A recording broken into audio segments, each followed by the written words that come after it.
Week 6 NFL season is among us. We got to talk the Broncos and Chiefs tonight, Thursday Night Football. Giving you away 3 ways each team can win. The trade deadline is fastly approaching. October 31st is almost here. It's going to give you 4 players that need to be traded ASAP. We got about 8 3-wins teams in the NFL. We got to buy or sell some of those. But first... And now, Mike's thoughts.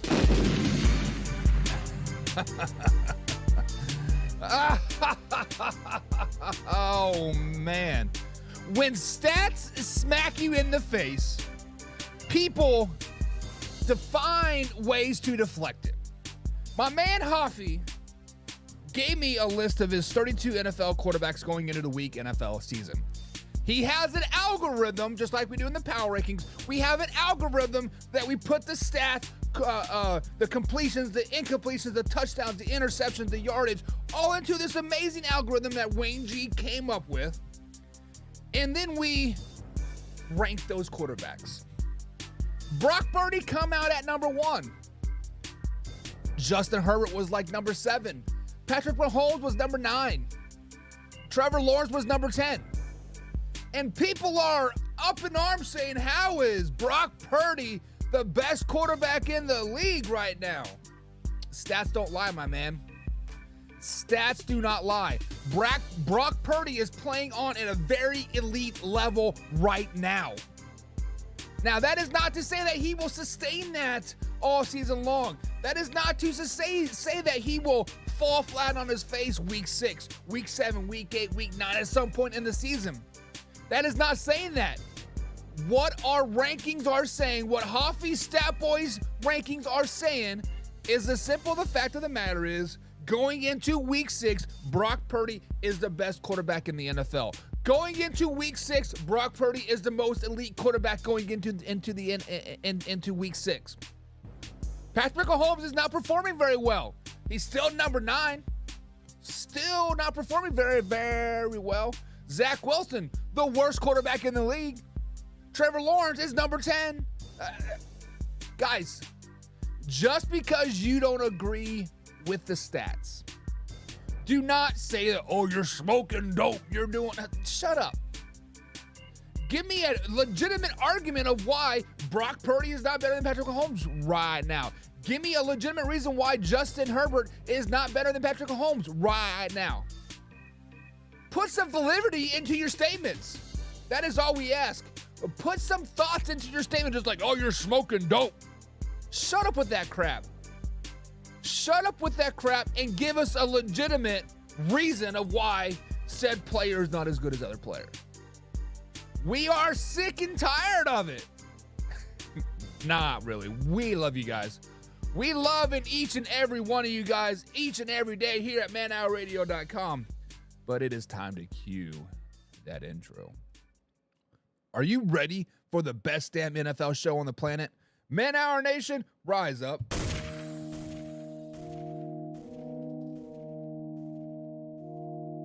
You don't want to be every time, no. I would like to personally welcome you to Man Hour After Dark. Say that thing. While I bring you the host, Mike, Buck, and Cone. You know who's coming to the stage. Sports talk than what you about to hear right here. I second that. Go. You know that it's us when we talking about sports. Giving you facts on the field to the core. Tune in, we need the support. 1 hour too short, then listen some more. On all your stations, not dropping no music. Starts like Adidas, but Nike just do it. Down 4 in the 4th, we go for the win. Michael 2 seconds, we taking it in. Buck, Mike, and Combs, you know what's going on. Man, now we're After Dark, no LA, we the big spark. No 4th and inches, won't cut you short. Got the best talking, it's all sports. Buzzing more than buzzer beaters. We coming live all through your speakers, go.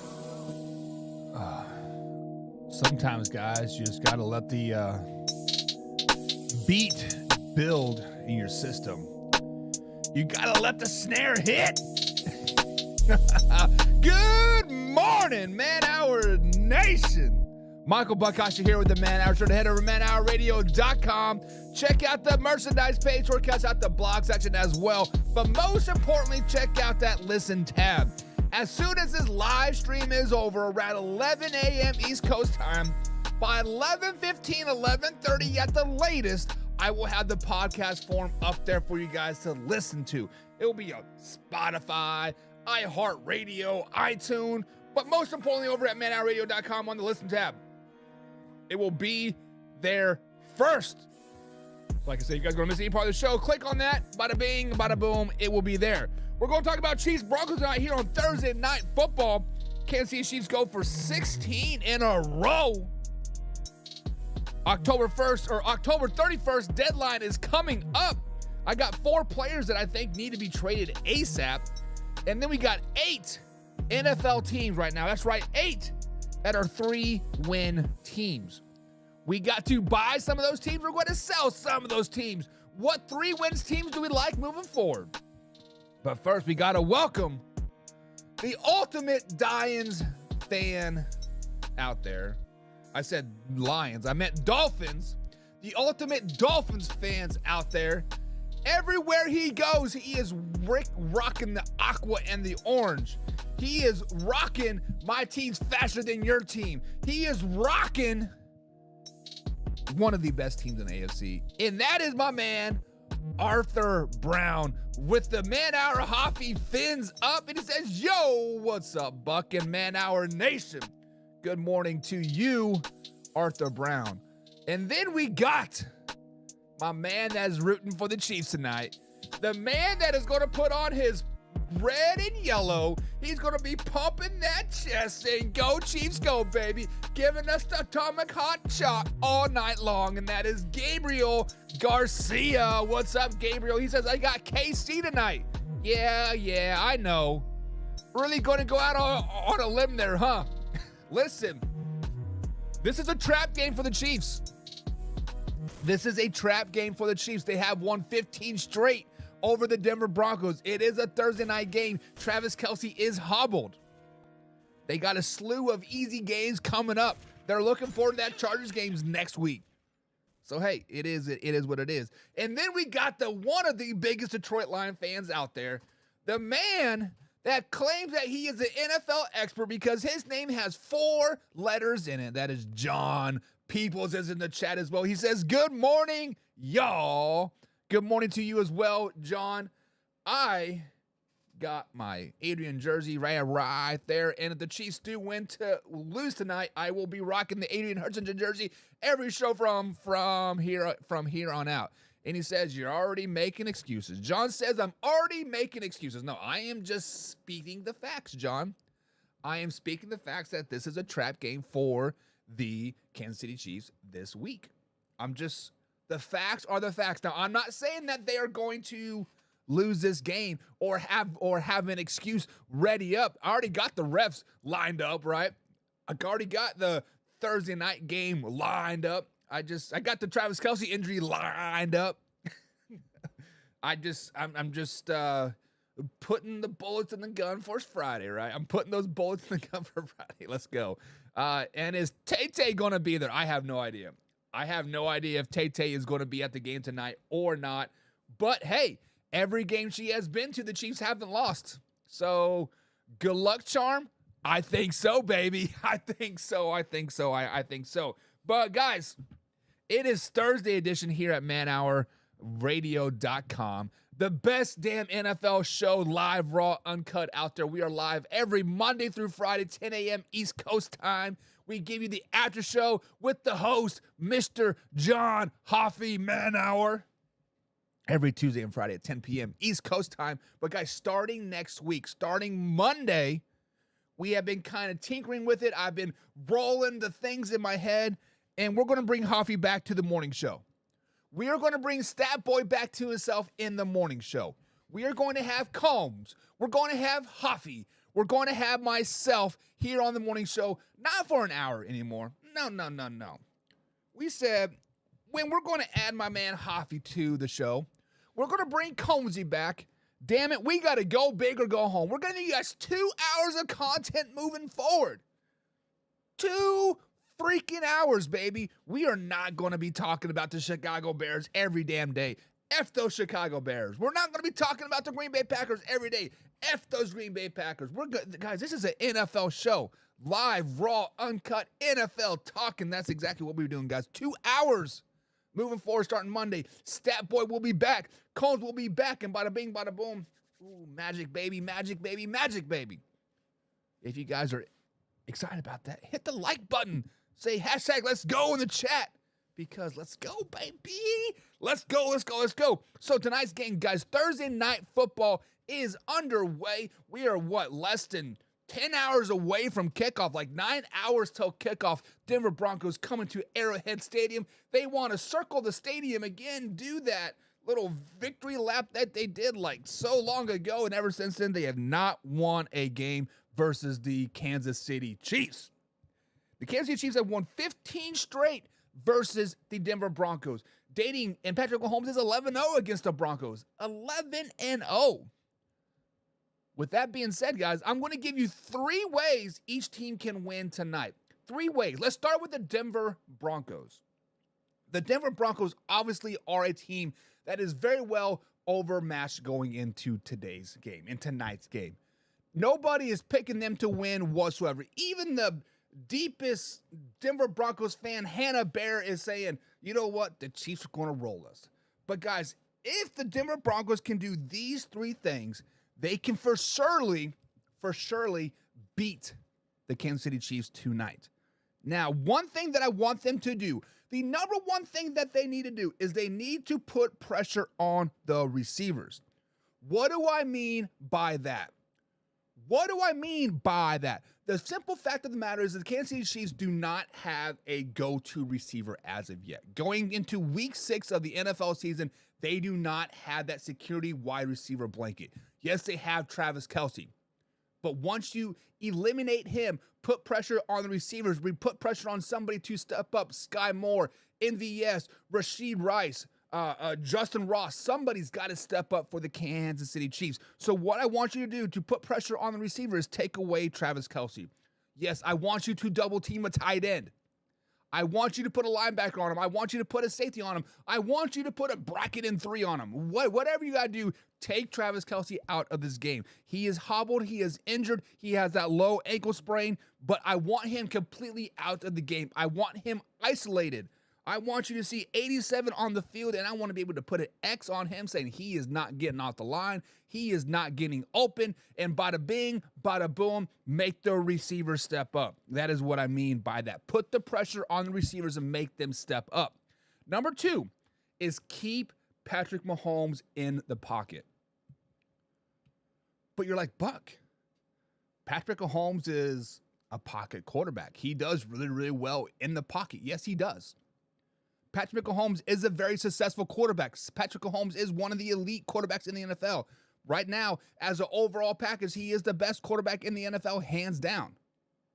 But you have to keep him in the pocket. What makes Patrick Mahomes so great is his ability to improvise at the line of scrimmage. The ability to roll the pocket and still be looking downfield and do the sidearm throws, do the jump throws, do the I'm going to look over here and throw it 30 yards across field, even though that's a no-no. We teach that in like elementary school. Don't ever do that. He does it anyways. That's what makes him so dangerous and so great. So when you keep Patrick Mahomes in the pocket, that eliminates the draw up on the sky connection that Travis Kelce and Patrick Mahomes has. That forces the receivers to step up. That goes back to our number 1 thing. That forces the receivers to get that connection with Patrick Mahomes in the pocket. That gives them time to, put pressure on him. You got to keep Patrick Mahomes in the pocket. And the third thing here is win the time of possession and win in the second and third quarter. So if you win the time of possession, you are going to put pressure on the Chiefs offense. You are going to put pressure on those receivers. You're going to put pressure on Travis Kelce. You are going to put pressure on Andy Reid to draw up some big play, right? Hey, we need to score 15 points right now because we may not get the ball back. Well, you can only score 8 tops in a possession. So if you win that time of possession, dominate the time of possession, we're talking like 40-20, right? You can possibly win this game. Also, on the flip side of that, the Kansas City Chiefs have been shit the second and third quarter.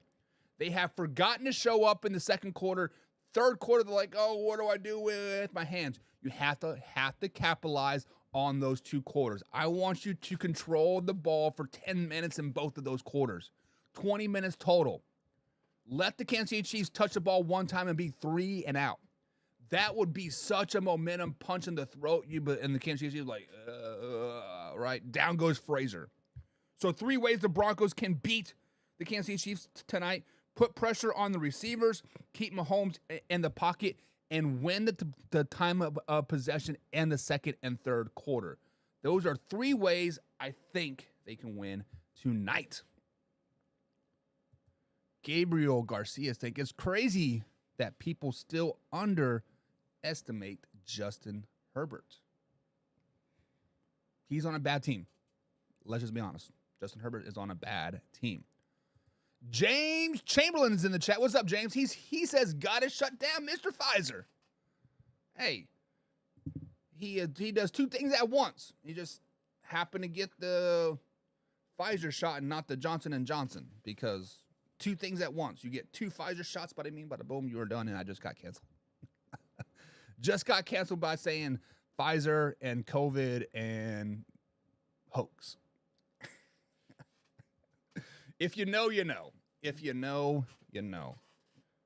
3 things you cannot say on YouTube or Facebook or life in general is you can't say hoax, as in COVID. You can't say Pfizer, and you can't say money grab by Joe Biden. But hey, it is what it is. Man Hour Hoffy is in the chat. He says, where's the ugliest of the 3 gingers? Brandon Combs himself. Combs just says, man, Buck, you asked me to tell me 3 ways the Kansas City Chiefs to win, and like my butthole puckered up, and I'm just like, man, the only thing I can do is tell the Chiefs to show up, because that's what they got to do. They got to show up. And he didn't want to show up, I guess. It is what it is. But guys, now I'm going to give you 3 ways the Kansas City Chiefs can win this game. Now, it is not just show up, show up, show up. The Kansas City Chiefs have to do these 3 things to be successful in this game and successful moving on. I want to see this Denver Broncos game as finally building a foundation.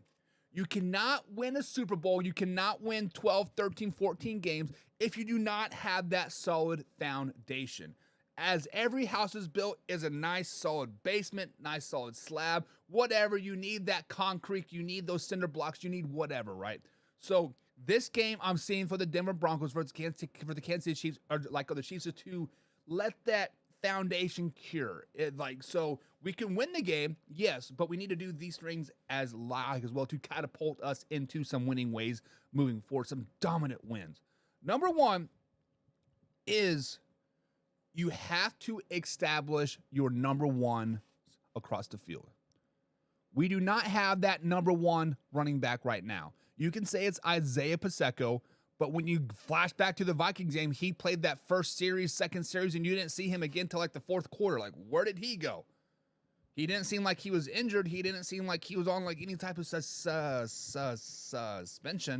But you saw Jared McKinney, you see Clyde, right? You seen the backups more than you saw Isaiah. So I want to determine who the number 1 guy is. Same with the receiver. Who is going to step up and be the guy? When it's push and nut check time, when you play a team like the Detroit Lions we did back in week 1, when you play the Cowboys or the Eagles or the Dolphins or whoever, right? You're going to have that number 1 receiver I like as well. So the Kansas City Chiefs to win tonight, number 1 is they have to determine who their number 1s are. Is it going to be Isaiah Pacheco as your number 1 running back? Is it going to be Rashid Rice as your number 1 receiver? You have to figure that out tonight, and that is one way to key to victory. Number 2 is you cannot get into a shootout. Now, when you think of the Denver Broncos, you're thinking, man, they are freaking 0-5. A shootout with the Broncos. Guys, Russell Wilson is playing really, really good football right now. He is putting up good numbers. Their defense has just been a shit show. We'll be talking about their defense moving forward. But right now, you do not want to get into a shootout with Russell Wilson and the Denver Broncos. Because I feel on Thursday night, the way the Kansas City Chiefs have been struggling, if it's going to be a 30, 40, 50-point game, we are thinking in the back of our head, oh, that favors Kansas City Chiefs, right? No, I think right now that favors the Denver Broncos.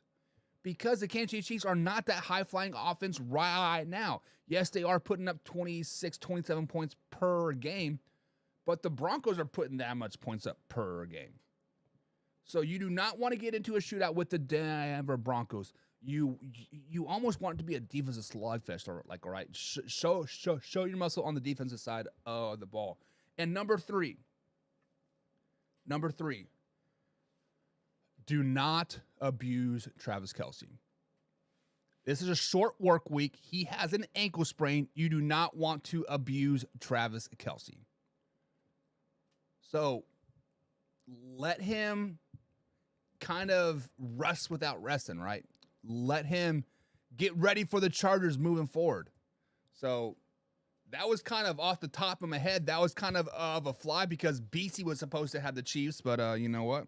It is what it is. Gabriel Garcia says the fact that no receiver on KC is the focal point also makes it difficult to prepare for them, as Patrick Mahomes is so good at featuring each different receiver each week. So I will give you that, Gabriel. I will give you that last season. Last season, it was a very, very good thing, right? That 1 week it could be MVS. The next week it could be Juju. The next week it could be Travis Kelce. But this year, none of the receivers have been able to sustain the focal pointness. Is that even a word? They have not been able to live up to, like, hey, I am going to give you the ball 12 times in this game. I need you to catch 9 to 10 catches. The Kansas City Chiefs receivers have not been able to do that this season. When they start to get a little hot, the Chiefs offense as a whole starts to struggle then, and then drop passes and missed routes and miscommunication. It's just as I do agree, it is very hard to prepare for a team that doesn't have a bunch of number ones, right? I think it is a little bit easier to prepare for the, let's say the San Francisco 49ers. You have to take care of CMC and Debo, right? Yes, Brandon Ayuk might go off. Yes, Elijah Mitchell might get a couple carries.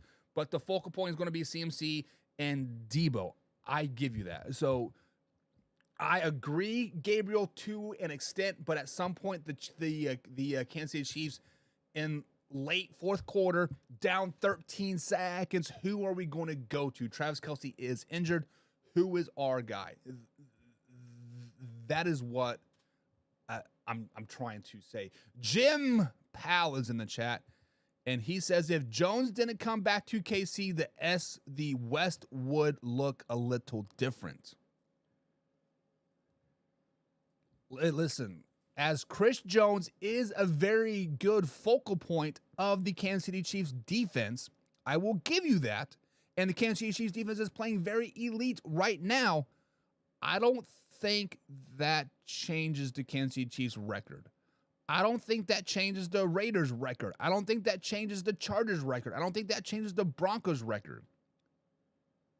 It just means that the Kansas City Chiefs can rely on the defense while their offense still figures themselves out a little bit. And if Chris Jones wasn't in Kansas City, there are 3 or 4 players that I'm getting ready to talk about here that they could go out and get. Trade deadline of October 31st is coming up. They could go up and get these guys. Arthur Brown says KC defensive line is going to be in Russell Wilson's face all night. It's going to be ugly. I don't know. Like I said, Russell Wilson has been playing really good football. Stat Boy, I believe, has Russell Wilson as like a number 8, number 7 quarterback going into week 6 as far as his stats, touchdowns, incompletions in his algorithm. Russell Wilson's playing really good football. The Denver Broncos offense doesn't suck. They're not great. They're not elite, but they don't suck. I don't know. Only time will tell. We have like 8 hours to go. I'm excited. James says, I don't understand how Wilson and Judy haven't been able to establish themselves as one of the top quarterback receiver duos in the league. That is a great question. Now, didn't Jerry Jeudy go down halfway through last year's season? And then did he miss week 1 as well? If I'm not mistaken. So Jerry Jeudy has had a little bit of injury issues, right?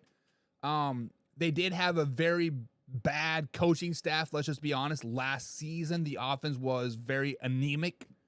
This year, they are starting to come as their own, but there have been a lot of trade rumors surrounding Jerry Jeudy, right? The Denver Broncos have been involved in this, quote, fire sale. Pretty much everybody but the rookies are on the table, it seems like. So when you see things like this, it is hard to really come into work every day. It is hard to be like, hey, let's work this out. I don't know. But maybe Jerry Jeudy is not as good as we thought he was. We know who Russ is. Russ cooks for about 9-10 games a year, and he goes back into his hole. But maybe Jerry Jeudy just isn't as good as we thought he was. Could that be it? Could Jerry Jeudy just not be the guy? I know the last 2-3 seasons we're saying, hey, he has the potential to do this. He has the potential to be a top receiver. He has the potential to be a top 5 receiver, MVP, whatever want. But Jerry Jeudy just hasn't lived up to it. Maybe he just isn't what we thought he was. Maybe. I don't know. Jim says Jared Goff is greater than Mahomes. If you put in Hoffy's algorithm, yes, Jared Goff right now going into week 6 of the NFL season is better than Patrick Mahomes. Jared Goff is sitting at number 7. Patrick Mahomes is sitting at number 9. Now, if you're saying, who do you want to build your team around? Is it going to be Goff or Mahomes? Give me Mahomes all the time. Give me Joe Burrow over Jared Goff. Give me Tua over Goff. Give me Josh Allen over Goff, right? Jared Goff is great for the situation that he is in. He is great for the Detroit Lions. He is playing at a very MVP-ish level right now. I will give you that, Jim. Jared Goff right now, so far, the 2023 NFL season is outperforming Patrick Mahomes. He is perfect for his team. Perfect. You cannot debate that at all. Arthur says KC's going for at least 6 sacks tonight. Listen, I would be okay going for 6 sacks tonight as long as Chris Jones gets 0. Kansas City Chiefs cannot afford him to get any more sacks. We need him for next year. We cannot afford to keep paying him was it $2 million a sack or something crazy like that. Maybe he can get a half a sack, get that get that 1 mil. But KC can go for 6 sacks tonight. Yes, it would be a great confidence booster for the secondary, right? Jim says KC winning the game is like winning a high school fist fight against one of the other grades 15 kids.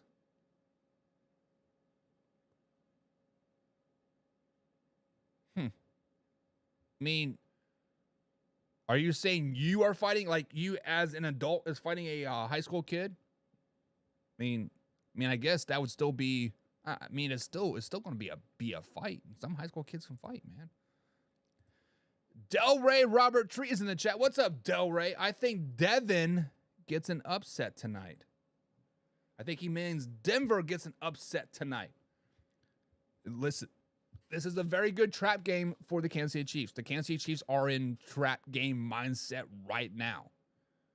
I believe John says firing up the excuses for me as a Chiefs fan. The simple fact of the matter is that this is a trap game for the Kansas City Chiefs. Broncos are not very good. Travis Kelce is hobbled. Short work week. They have won 15 straight versus the Denver Broncos. Patrick Mahomes has never lost. Trap game 100%. Russell Wilson hasn't been a top 10 quarterback since he left Seattle. Now, for the whole season, sure. Last season, he was not a very good quarterback. That was his first year outside of Seattle. But last year, he was not a very good quarterback.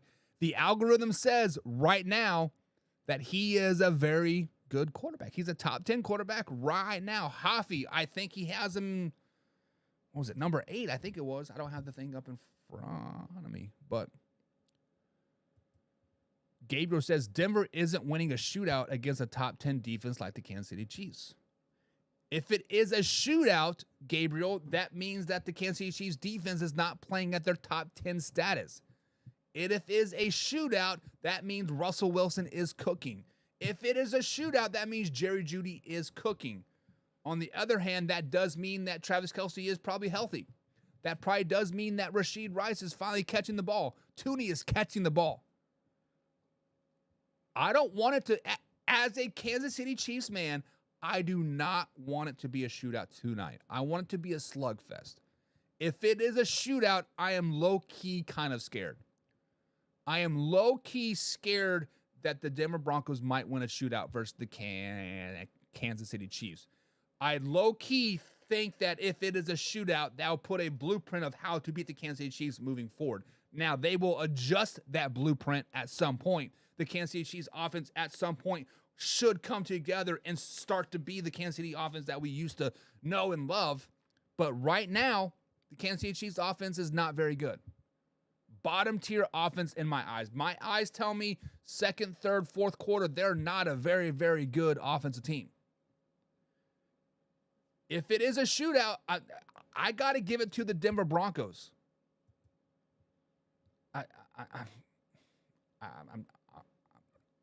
I hate to say that, but it's true.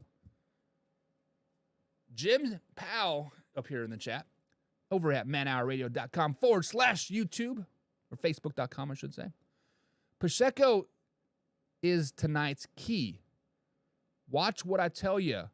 Pacheco, whatever his name is. Isaiah Pacheco, I want to see him emerge as the guy tonight. 100%, Jim. You are right. I want him to get the ball in the flats, running some dump routes, getting the ball. I want to see that man run so angry that his knees are kicking his face and driving into hell.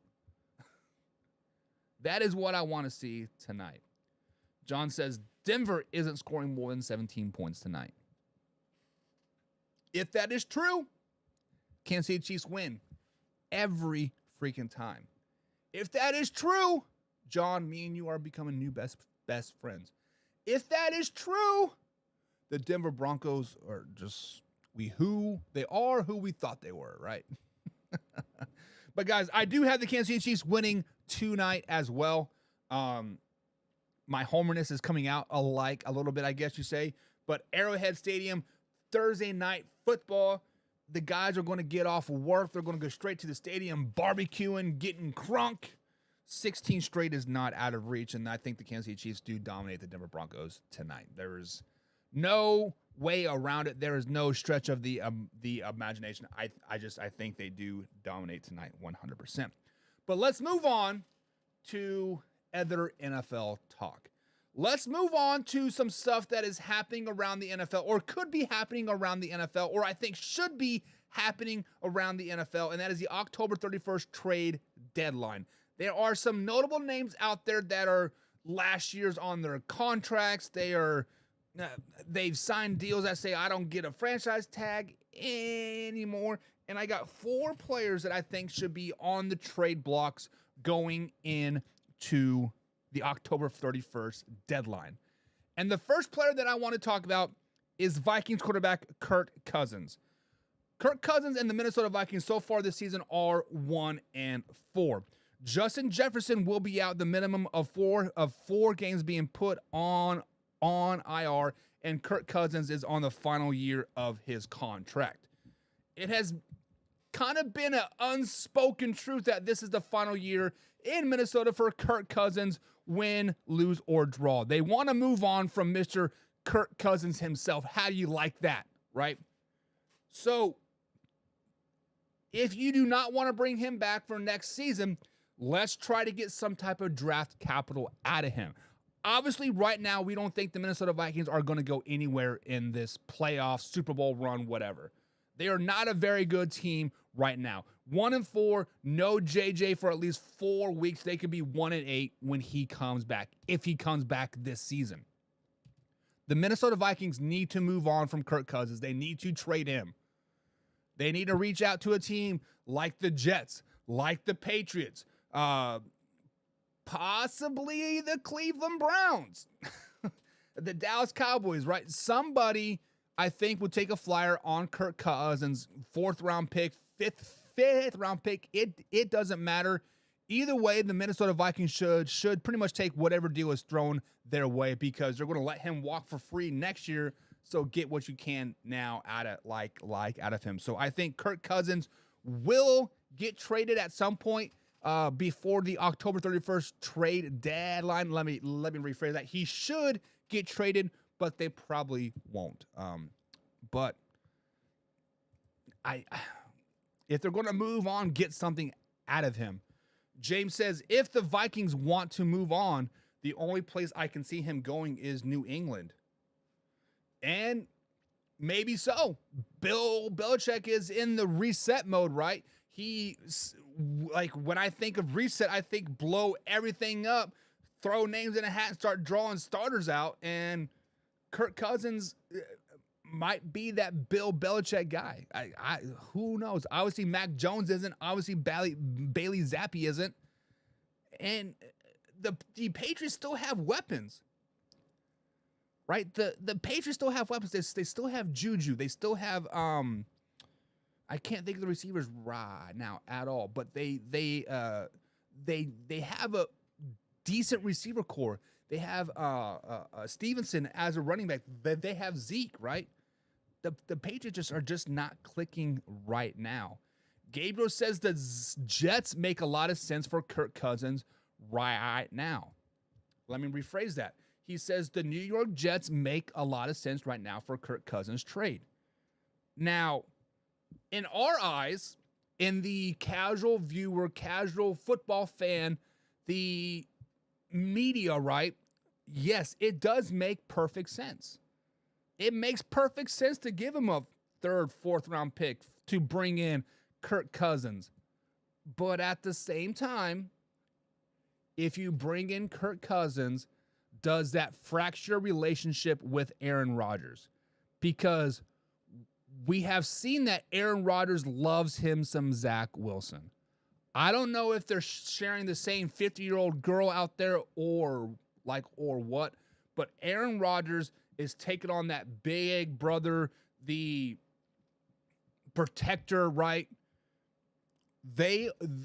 Aaron Rodgers loves him some Zach Wilson. And if you bring in a player like Kirk Cousins, which would inherently be better than Zach Wilson, which would inherently make you a better team, possible playoff team, does that fracture the relationship with Aaron Rodgers? And I think the answer to that question is yes. It does fracture the relationship with Aaron Rodgers. Now, he does have a 2-year deal, right? Was it a 3-year deal? I think it's a 2-year deal. So he could probably opt out of his final year and F you guys, let me go to Minnesota. I don't know. But Gabriel, it makes sense to us, but I do not see that happening at all. At all. Now, Atlanta. Desmond Ridder is coming into his own. Desmond Ridder is starting to understand the NFL game, understand the offense, right? Desmond Ridder is starting to become that guy in Atlanta. I don't think you bring in a quarterback like Kirk Cousins to disrupt that young core that they got, right? I don't see that. Cleveland Watson trade. Listen, I would be all for a Deshaun Watson trade for Kirk Cousins, but the dead money hit that the Cleveland Browns have, I think it's over $200 million if they were to trade or cut Deshaun Watson. It is $200 million this year, $180 million like the next year, and then $65 million and $45 million, if I remember correctly, over the next 4 years, because it is all guaranteed money, and it is a dead cap hit. So no matter what, you cannot get that money off of your books if you cut him. So, or cut him or trade him or whatever. I just cannot see it happening. Kirk Cousins for Jimmy G, says Jim Powell. Do you think Josh McDaniels lets his guy go?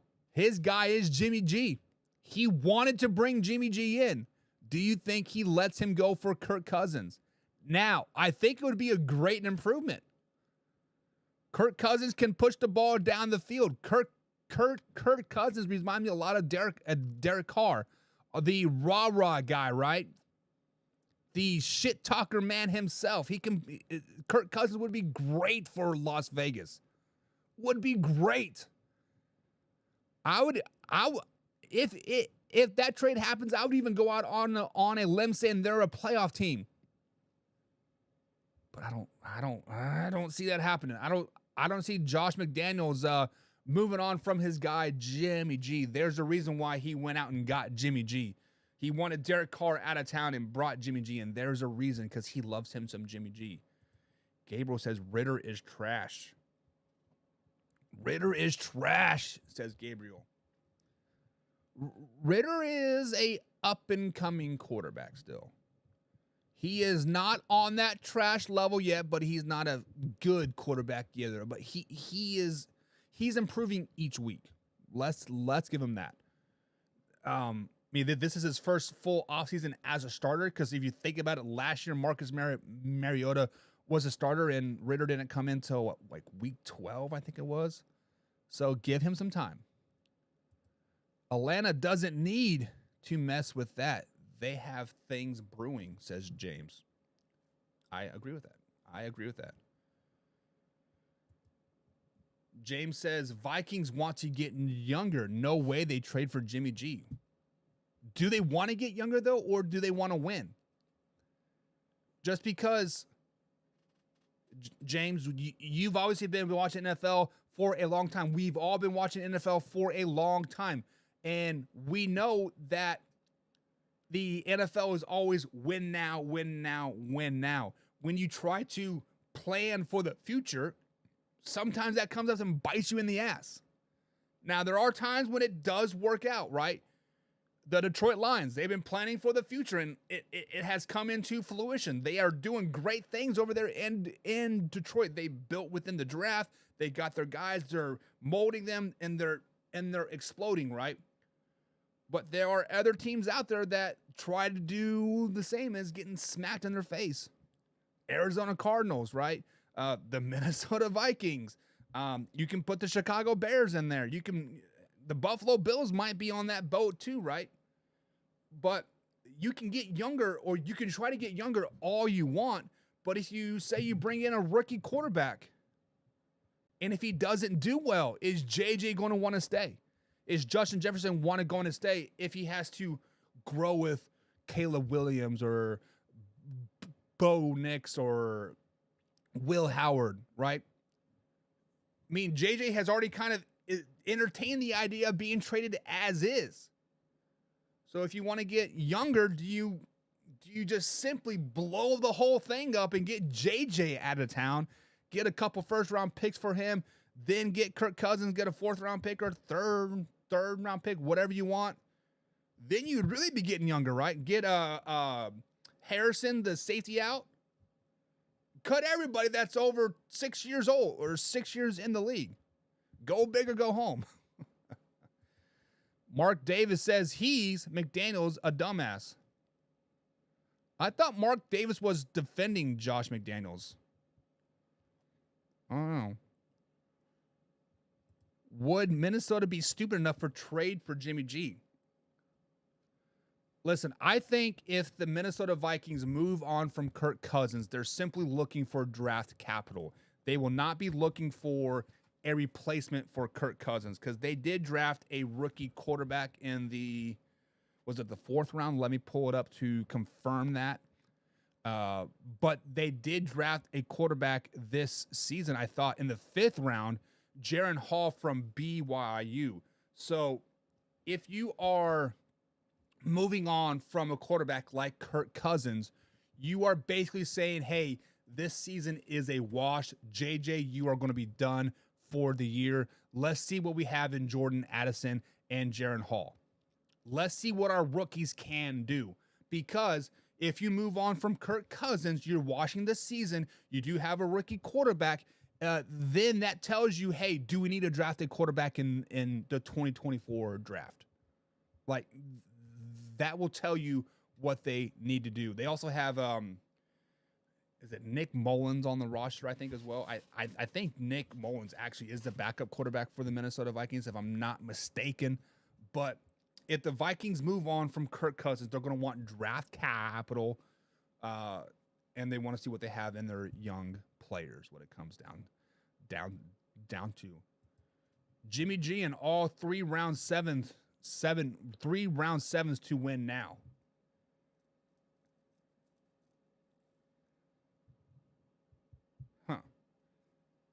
Jim, you are making a good push here, right?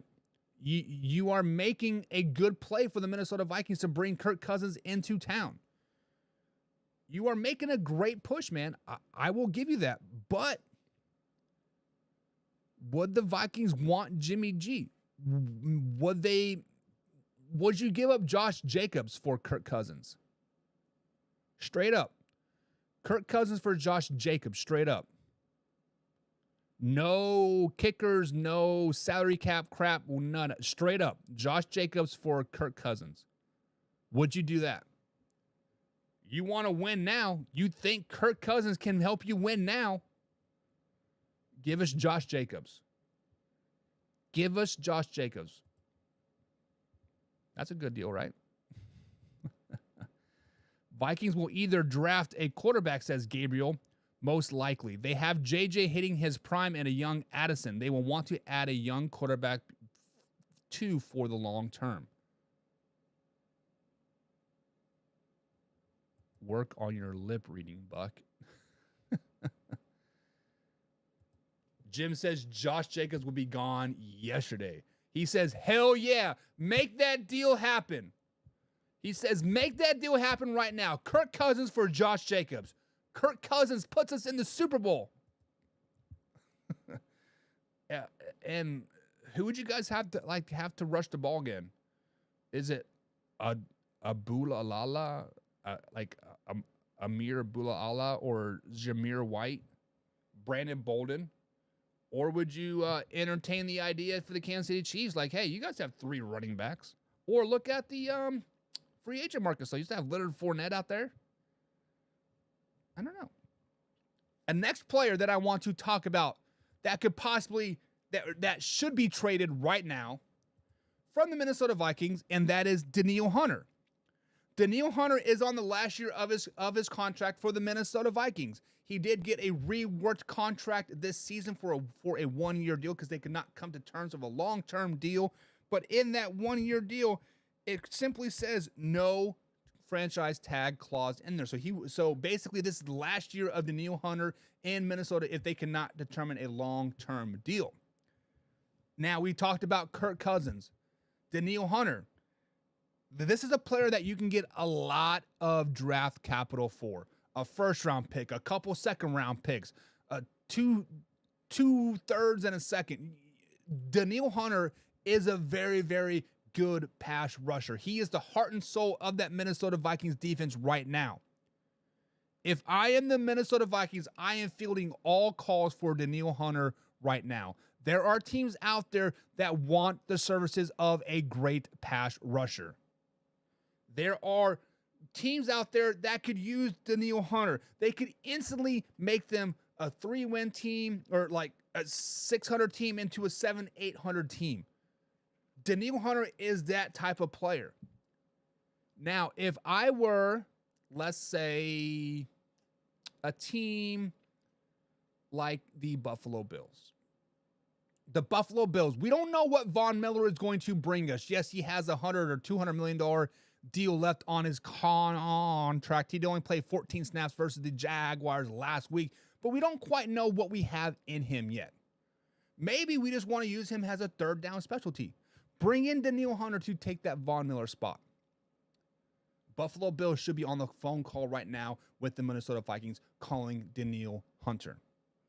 A team like the Detroit Lions should be making all the calls in the world for Danielle Hunter right now. You put him on the opposite side of Adrian Hutchinson, good Lord, watch out.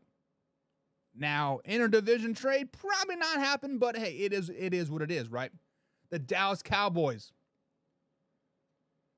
What has been the Achilles heel for the Dallas Cowboys so far this season? Losing Trayvon Diggs, right? Not only that, but them double and tripling Micah Parsons and the other Javon Curse and those guys not stepping up. Dallas Cowboys should be making a call to the Minnesota Vikings right now for Danielle Hunter. You put Danielle Hunter on the other side of Micah Parsons, holy crap, look out, Super Bowl baby, here we come. Minnesota Vikings should be trading Danielle Hunter right now. First round draft pick, second round draft pick, it doesn't matter. He isn't going to be a Viking next season. You already couldn't come up with a long-term deal. You have kind of already said, hey, we're in rebuild mode as is. Get him out of town. Get some draft capital out of him. And bada bing, bada boom, rebuild mode for the Minnesota Vikings and Dallas Cowboys to the moon, baby. To the freaking moon. Prescott is the ultimate Achilles heels for the Cowboys. Send him to the Vikings.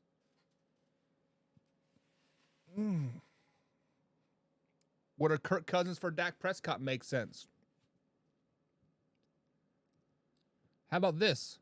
Kirk Cousins and Danielle Hunter for Dak Prescott and first round draft pick. There you go. Guys, there's a lot more to get to still, but that hour flew by. That's why we're coming into 2 hours next week starting Monday. 2 hours, man hour NFL talk starting Monday with Stat Boy and Combsy. Dallas has to take a $62 million dead cap hit to get rid of Dak. Ouch, that's not going to happen. That's not going to happen. But guys, enjoy the football game tonight. Denver Broncos take on the Kansas City Chiefs. I got the Chiefs by 17 points. 20-3 tonight is the final score, in my opinion. Let me know what you guys got later tonight. Bada bing, bada boom. We'll see you tomorrow, 10 a.m. East Coast time. We out.